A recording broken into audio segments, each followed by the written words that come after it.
Bismillahirrahmanirrahim. Laila, babi na 6. Kar ku manta da like, comments and gode. Idan abu mara daɗi ya same ni, kuma na jure na yi haƙuri, to tabbas Ubangiji zai musanya min da mafi alkhairinsa. Laila ta ƙarasa faɗa da siririn kuka, tana ƙanƙame kakarta. Ita ma kaka da rawan murya ta ce, haka ne Laila, amma ki sani zan yi iyayena don samar miki mafita. Domin na san Hindu dole tana da wata manufa. Laila, ba na son rasa ki, ke kaɗai nake gani na ji daɗi. Dukansu kuka suka sa, suna ƙara ƙanƙame juna. A haka Naila ta ja ta suka koma ɗaki. Sun ɗauki tsawon lokaci, a haka kafin Naila ta ce, me yasa ke tsoron masarautar yankin tudu? Ko saboda kashe-kashen da aka yi shekarun baya ne? Kai kaka ta girgiza tana limshe idanuwanta.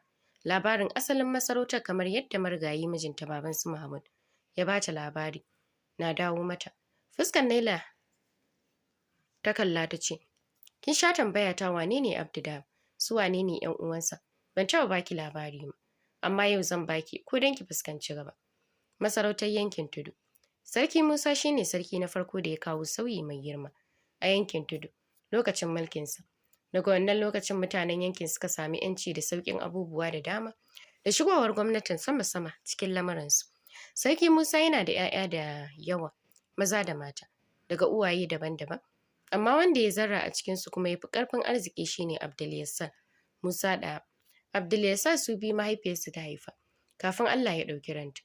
Matsi daga gishiyoyi da asirce-asirce kala-kala da har ya sanadiyyar mutuwar ‘yar uwarsa, shi kuma yake fuskantar azaba daga ɓangaren kishiyoyin mahaifiyarsu.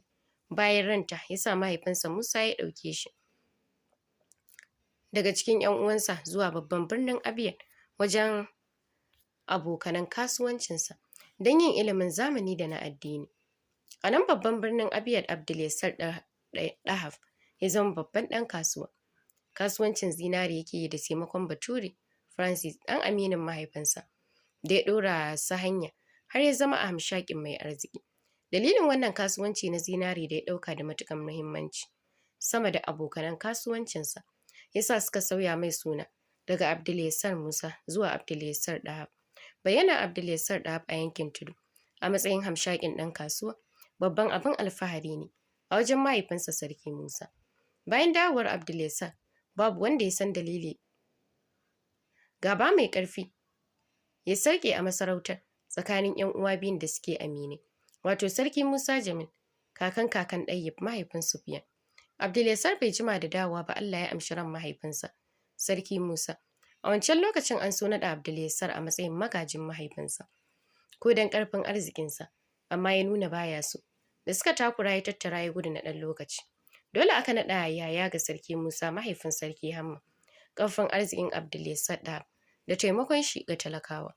Yankin sai ya shafe sunan kowa a masarautarsu, kamar shi ne sarkin yankin. Lamarin yana so ransu matuƙa. Wannan dalilin yasa suka fara kai wa dukiyarsa hari da kowace siga, tare da alƙawarin kai shi ƙasa ko talin ƙaƙa. Suna cikin wannan yanayin matar Abdulyassar Dahab ya auro bayan dawowarsa ta haifi ɗa namiji, Ubaidillah, da taimakon iyalin shi. Bayan ta haihu, saboda kwaɗayin abin duniyar da suka yi alƙawarin za su bata na kaso mai yawa, ta taimaka musu suka kai Abdulyassar ƙasa. Duk da haka Abdulyassar Dahab bai bar rayuwar ɗanshi Ubaidu ya lalace kamar yadda suka so ba. Ya miƙa amanar shi hannun shi abokanan kasuwancin shi suka tafi da shi can wata nahiyar, su kuma ya ci gaba da gwagwarmaya da azzaluman masarautarsu. Ubaidu bai tashi dawowa yankin tudu ba, sai da kowa ya fara mantawa da shi. Da kyakkyawan matarsa da ɗansa mai kama da shi, Abdullah, Abdu Dahab, ya dawo lokacin Abdu har ya zama ƙaton saurayi. Har da ‘yar yayan matar shi Aisha da mahaifiyarta ta mutu suka dawo yankin tudu. Ga dukiya mai tarin yawa da Ubaidu Dahab ya dawo da shi. Dawowar Ubaidu Dahab da dukiya da kuma zankaɗeɗiyar mata da babu masu irin siffarta a yankin tudu ya yi matuƙar sosaran maƙiya masarauta.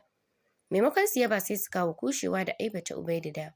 Ya auro Bari, mai kyan da za ta kashe shi ta kwashe dukiyar da ya tara. Duk Abdulyassar na sane da su, sai dai bai ce komai ba. Sai jikansa Abdullah da ya ja a jiki. Sanin matsawar Abdulyassar yana raye ba zai bar su kai Ubaidu ƙasa kamar yadda suka kai shi ba. Yasa suka fara shayar da shi guba a sirrance ta hanyar amintacciyar hadimar shi. Cikin ruwan sanyi suka kashe Abdul ba tare da kowa ya ankara ba. Sai daga baya mutanen gari suka ji kishin. Mutuwar Abdul ba iya Ubaidu da iyalansa kawai ya taɓa ba, har da mutanen gari, saboda alkhairinsa. Bayan wani lokaci suka dawo kan Ubaidu, duk da sun kashe Abdul sun kasa kai Ubaidu ƙasa ta cikin ruwan sanyi, kamar mahaifinsa. Sun tusa wa ɗanshi Abdallah ‘ya'yansu ya aura, ya ƙi yadda, saboda alƙawarin auren da ke tsakanin Abdallah da ‘yayyayar mahaifiyarsa, Aisha, da suka taho tare da ita. Babu yadda suka iya haka suka haƙura, Abdallah ya auri Aisha. Daga wannan lokacin ne suka ƙara duƙufa wajen ganin bayan Ubaidu, ko talin ƙaƙa. Da suka ga sun kasa, sai suka bi shi har gida suka yi mai kisan gilla, da ya tashi hankalin mutanen yanki. A wannan lokacin iyalin shi mahaifiyar Abdu da Nana ta yi kururuwa a bi mata haƙƙinta, amma babu wanda ya saurare ta, sai ɗanta Abdu da ya taya ta fafutuka. Sai dai shi ma a lokacin ba shi da ƙarfin yin komai. Bakin cikin hakan ya sa ya tattara kayanta ta bar yankin tudu. Aka neme ta aka rasa. Shi ma Abdu tattara komai nashi ya bar masarauta, zuwa gidan ɗaya daga cikin gidan da mahaifinsa ya gada, a wajen Abdul da tsakiyar talakawa. Daga wannan lokacin Abdu Dahab ya barranta kansa da masarautar yankin tudu, ya da kamar kowane ɗan gari. Babu tsinke daga dukiyar Ubaidu da basu ga bayan shi ba. Duk da wannan abubuwan da suka faru, Ɗayyib da yake nuna mai tsananin ƙauna yana tare da shi. A sabuwar unguwar da Abdu ya dawo ya yi sababbin aminai, malam mahaifin Malik da kuma mahaifinki Mahmud. Duk da sun girme wa juna a shekaru, hakan bai hana amintarsu, saboda hali ya zo ɗaya. Abdu yana da buri mai zurfi da kuma kishin yankinsa. Yana son ya kawo yankinsa ci gaba, kamar yadda kakan shi da mahaifin shi suka yi yunƙuri, Allah bai kaddara ba. Wannan dalilin yasa ya fara tunanin mai zai ƙirƙiro, saboda zai kawo yankinsa ci gaban da kowa zai amfana. Abdu ya share sama da wata yana tunanin abin da zai ƙirƙiro, amma ya kasa samun mafita. A wani dare Ubangiji ya sanya masa tunanin ƙirƙirar tukwane. To amma ai akwai mutane masu ƙera tukwane da yawa. Ƙirƙirarsa kaɗai ba zai zama wani sabon abu da zai ja hankalin mutane ba. Dole sai ya haɗa da wani sabon abin da mutane ba san da shi ba. Har ya gama saƙe-saƙensa a wannan rana bai samu mafita ba. Washe gari har iyalinsa Aisha da ke ɗauke da tsohon ciki ya tuntuɓa. Ita ma babu wani basirar da ya zo mata. Haka Abdu ya ƙara shafe wata yana tunanin abin da zai sa tukwanensa su zama masu jin ra'ayi da kwaɗayin mallakarsu a wajen mutane. Yana cikin wannan tunanin sana'ar kakanninsa na zinari ya faɗo mai. Me zai hana ya yi wa nashi tukwanen laƙabi da tukwanen zinari? Ya tambayi kansa. Hakan zai zama sabon abu a wajen mutane, kuma abin rububi, domin ko da mutum ba shi da niyyar saya, sai ya zo ya ga yaya yake. Daga nan watakila ya ji sun yi mai ya siya. Da ya yi shawara da iyalinsa 100% ta amince, amma daga baya da ta fuskanci ɗan abin da ya rage musu suke samu su ci su sha, Abdu yake son kwashewa ya kafa sana'ar tukwana. Sai ta nuna san bata yadda ba. Dama can lallaɓawa take yi, ta gaji da talaucin da suke ciki. Shine yanzu zai ƙara kwashe abin da ya rage, ya yi jarin tukwane da shi. Da lallaɓawa da kuma nuna mata gagarumin nasarar da za su samu. Cike da yaƙinin Aisha ta amincewa Abdu. Da zallar basirar ƙere-ƙeren da ya koya a wajen abokansa na bakin kasuwar iyakar yankin tudu, Abdu ya ƙera tukwanen da ya wa laƙabi da tukwanen zinari. Zuciyarsa cike da ƙwarin gwiwa da kuma yaƙinin ko bai siyar ba a take wata rana zai siya. Lokacin da mutanen yankin suka ga tukwanen da Abdu ya ƙera, dariya suka bushe da shi haɗe da faɗin Abdu ya zo da abin da ba shi da wani amfani, sai zallar yaudara. Shi kenan dan kakansa da mahaifinsa sun yi kasuwancin zinari sun yi arziki, sai ya ce shi ma sai ya yi. To ai za su ga waɗanda za su siyi waɗannan raɓaɓɓun tukwanen nasa, tunda ya ɗauka kowa mahaukaci ne irinsa. Tsaf surutunsa yake dawowa kunnen Abdu, yana kuma sukarsa. Sai dai ba shi zai sa ya ja da baya ba. Sana'ar tukwanen zinari ba gudu ba ja da baya. A ranar ta farko da Abdu Dahab ya fita da tukwanen, kasuwar maƙotakan yankin su babu wanda ya siya. Da ya tarkato su ya dawo gida, sai mutanen yankin suka dinga yi masa dariya. Matar shi Aisha da baƙin ciki ta kwana. Dalilin haka ta tashi da naƙuda washe gari. A hannun mai maganin gargajiya, Aisha ta haifi Sule. Kallon fuskar jaririn kadai ƙarfin gwiwa yake ƙara Abdu Dahab. Haka Aisha, domin bai bar komai na kakar shi mahaifiyar Abdu Nana da basu san inda take ba, kamar ita ta haife shi. Da yawa idan suka shigo barka da hassadar kin jaririn suke barin gida. Tsawon lokaci Abdu Dahab ya ci gaba da gwagwarmayar fita da tukwanen sa kasuwanni ba tare da gajiyawa ko ƙosawa ba. A haka ya shafe shekaru 2 yana wannan bautar, babu wani cinikin arziki. Matar shi Aisha ta sha yunƙurin guduwa saboda talauci, yana lallaɓa ta haƙura. A cikon shekaru na 5 da yayi yana bautar bin kasuwanni, Allah ya amshi roƙonsa aka siye tukwanensa tsaf har da neman ƙari. Adireshin yankin Tudu yake ta basu, tare da yi musu alƙawarin ƙera wasu tukwanen masu yawa ga waɗanda suka nuna suna son sari domin siyarwa. Lokaci da rana Abdu da bai tsayar musu, tare da alƙawarin ba za su bar yankin Tudu ba tare da iya adadin tukwanen zinaren da suke buƙata ba. Da tsananin farin ciki ya nufo gida, sai dai yana zuwa ya tara Aisha ta gudu, sai Sulaim da ya tarar da takarda a hannu. Abdu ya yi kuka shi da ɗanshi kafin su haƙura su fuskanci rayuwarsu da san babu walwala a ciki. Ba ji ba gani Abdu yake ƙera tukwane. Ranar da ya rage saura kwana 2, ranar da ya yi alƙawarin kafa kasuwar tukwanen ya cika. Bai rintsa ba, kwana yayi yana kai wa Allah kukansa. Washegari Abdu ya tuntuɓi abokansa su Dayyib, wato mahaifin Naila, Malam da mahaifin Malik su fito da kayan sana'arsu, idan da rabo sai su saya, ba tare da sun yi wahalar bin kasuwanni da suka saba ba. Ga mamakin Abdu da babu wanda ya yi yunƙurin tanka mai, kamar ma ba san abin da yake faɗa ba. Kunya suke ji su fitar da kayansu a zo ba a siya ba, a yi musu dariya. Mahmud maɗinki ne, kayan yara da na manya ɗinkakku yake bi kasuwanni yana siyarwa. Malam kuma Ƙur'ani da littattafan addinin Musulunci yake fansarwa. Mahaifin Malik kuma maganin gargajiya yake siyarwa. Ɗayyib ne kawai baya sana'ar hannu takamaimai, sai abin da ba a rasa ba. Da Abdu ya fuskanci inda suka dosa, sai ya nuna kamar bai damu ba, amma har cikin zuciyarsa bai ji daɗi ba. Da yake ne Abdu ya share katon filin Ubaidu mahaifinsa, da kaɗai ya rage filinsa babu basu wawashe ba. Ya jere tukwanen da ya ƙera. A gefe ya shimfiɗa buhu shi da Sulaim. Suka zauna, bakin shi bai gajiya ba da ambaton sunan Allah. Har lokaci ya fara tafiya babu wanda ya zo daga waɗanda suka yi alƙawarin zuwa. Mutanen yankin sai suka fara leƙo shi suna dariya. Bai nuna ya gansu ba, balle su gane abin da suke yi mai, yana sukar zuciyarsa. Yunwa da kishi ne yasa Abdu da yunƙurin miƙewa, tunda ya san ko yunwa zai kashe Sulaim, ba zai yi magana ba. Har ya miƙe hayaniyar mutane daga nesa ya dakatar da shi. Fuskokin mutane ƙalilan ya gane a cikinsu, amma ragowar duk yawan kasuwannin da ya gama bai taɓa ganin su ba. Waɗanda suka yi alƙawarin zuwa siyan tukwanensa ne. Bakin Abdu kamar zai yage wajen tarbar su.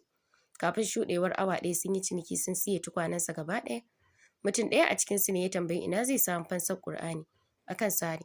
Abdu da manta abin da su malam suka yi masa yi, ya nufa hanyar gidajensu da sauri kamar zai tashi sama. Ba tare da tunanin za a iya sace masa ɗansa ko duka kuɗin cinikin da ya zuba a ƙarƙashin buhu ba. Shi dai burinsa ya kira abokansa a yi musu ciniki. Jiki na rawa Mahmud da Malam da mahaifin Malik suka nufo kasuwar tukwanen zinare da kayansu. Da rubi akan siya kayan har sai da suka ƙara koma gida suka ɗebo wasu. Mahaifin Malik ne kawai maganin gargajiyarsa ta ɗanyi ragowa. Bayan kasuwa ta tashi, kowa ya adana kuɗinsa, bakin kowannensa a wace. Sai suka ɗaga Abdu da Hafsa suna dariyar jin daɗi, da waƙe kala-kala da ke nuna jarumtarsa da gajiyarsa da dagiyarsa. Daga wannan rana Abdu Dahab ya kafa kasuwar da katafanin mutanen yankin suke amfana da shi. Bayan komai ya daidaita, Abdu Dahab ya fita wani yankin ya auro Mairam. A dalilin Mairam, Mahmud ya ga mahaifiyar Naila ya aura, saboda yawan zuwa gidan da take. Kafin daga baya Abdu Dahab ya haramta wa Mairam shiga ko'ina. Dan dalilin shigar ta gidan Mahmud ne aka fara samun masu zuga ta. Ta dinga yi masa satar kuɗi, tunda baya bata sai ta taya sa aiki. Halaccin Abdu Dahab ya sa mahaifin Malik bashi Malik ya dinga yi masa hidima, tunda lokacin Sulaim bashi da ƙarfin da zai taimaka wa Abdu da wasu hidindimu. A sirrance ba tare da sanin kowa ba, Abdu Dahab ya ƙirƙiri makarantun boko da na Islama da asibitoci a yankin da taimakon abokan kasuwancinsa na babban birnin Abia. Amma babu wanda ya sani. Imam abin ne ya sanar da ni, ko Ɗayyib bai sani ba. Ya dinga amanar komai a hannun malam ne, saboda shi kaɗai ne mai ƴan uwa masu ƙarfin arziki a babban birnin Abia, da sarki Hamman da mutanen gari za su gamsu taimakon daga gare su yake. Amma a baɗini malam ko ƙofar gidajen ƴan uwan nasa ba shi da matsayin zuwa. Abdu Dahab ya yi haka ne don kawar da idanun mutanen masarautarsu a kan lamaransa, duk da sun san yana samun kuɗi, amma ba su isa su kiyasta iya adadin abin da yake samu ba. Abun mamaki duk da wannan girman halaccin na Abdu ga mutanen yankinsa bai sa sun ɗaga mai ƙafa ba. A wasu lokutan sai su ce ai mahaukaci ne, banda mahaukaci wane ne zai zaɓi sadaukar da iya gadon da mahaifinsa ya bar mai domin ya yi suna ya burge mutanen gari. Babu wasu kalmominsu na ɓatanci da baya dawo mai, amma bai taɓa damuwa ba domin ya san a sannu za su gane ranarsa. Mutanen yankin Cida a ɓangaren halayya mutane ne masu son kansu, butulci da rashin damuwa da damuwar ɗan uwansu. A ɓangaren siffa kuma usul ɗinsu suna da kyan fuska da hasken fata, manyan idanuwa buɗaɗɗu, yalwataccen gashinka da kaurin jiki. Mafi akasarinsu ba su da tsawo, daga gajeru masu faɗi da jiki sai masu matsakaicin tsawo da kaurin jiki. Idan ka ga mutum da siffa saɓanin wannan, to mahaifiyarsa ko mahaifinsa ba asalin 'yan yankin Tudu ba ne. Kamar dai ke Naila, ba ki da irin siffarsu, sai irin gashin kansu. Haka Sufiyan ɗan wajen Ɗayyib, shi ma ba laifin yana da tsawo da ginannen jiki, amma duk da haka ya surko da irin ƙibarsu da idanuwansu. Duka saɓanin Sulaim kuke, domin Sulaim ba shi da siffa ɗaya na mutanen yankin Tudu. Kalar fatarsa, idanuwansa, tsayuwar ginannen jikinsa tun yana yaro duka ba irin nasu ba ne. Shi yasa suke ganin a kan faɗin yankin babu matashin da ya girma a raye zai shafe tarihin duk wani matashi ɗan kwalisa a yankin Tudu. Sai shi ma Malik irin hasken fatarsa da idanunsu ya ɗauko, amma san siffarsa, tsayuwarsa kamar an aro shi daga mahaifiyar Abdu Nana da Sulaim yake kama da ita.